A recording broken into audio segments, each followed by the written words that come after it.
الحمدللہ والصلاة والسلام علی رسول اللہ اما بعد۔ کیا آپ صحابی رسول مقداد رضی اللہ عنہ کے بارے میں جانتے ہیں؟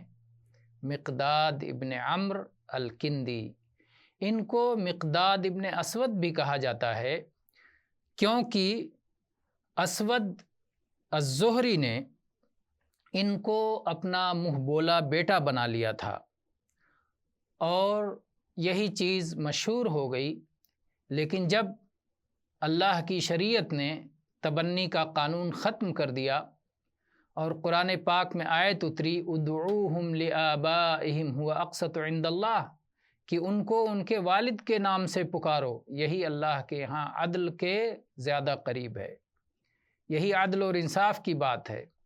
کسی کے منہ بولا بیٹا بنا لینے سے کوئی منہ بولا بیٹا حقیقی بیٹا نہیں بن جاتا۔ اس کو اپنا نام نہ دو کہ میرا بیٹا ہے، بلکہ اس کے باپ کے نام سے اسے پکارو۔ اس کے بعد انہیں مقداد ابن عمرو کہا جانے لگا، لیکن مقداد ابن اسود کی شہرت ہو چکی تھی۔ ان کی کنیت ابو اسود اسی اعتبار سے تھی، اور ابو عمر اور ابو سعید بھی کنیت بتائی گئی ہے۔ یہ ابتدائی زمانے ہی میں اسلام لائے اور نبی کریم صلی اللہ علیہ وسلم کی پھوپھی زاد بہن ضباعہ بنت الزبیر سے ان کا نکاح ہوا۔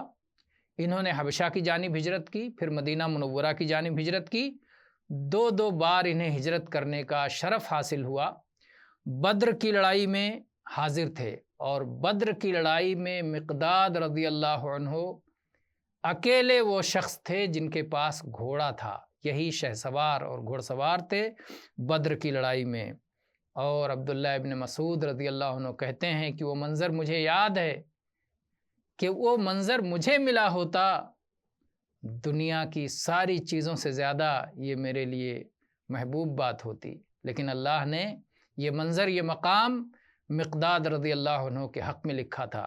جب اللہ کے نبی صلی اللہ علیہ وسلم نے مشرکین کے لشکر کا ذکر کیا اور لوگوں سے رائے پوچھی، تو مقداد رضی اللہ عنہ کھڑے ہوئے اور انہوں نے کہا کہ اللہ کے رسول، ہم ویسا نہیں کہیں گے جیسے موسیٰ علیہ السلام کے ساتھیوں نے ان سے کہا تھا، اذهب انت وربک فقاتلا انا ہاہنا قاعدون، آپ جاؤ، آپ کا رب جائے، آپ لوگ لڑائی کرو، ہم تو یہاں آرام سے تماشا دیکھیں گے۔ ہم ایسا نہیں کہیں گے، اے اللہ کے نبی، ہم آپ کے دائیں بائیں آگے پیچھے، ہم ہر طرف آپ کا ساتھ دے کر کے ہم لڑیں گے۔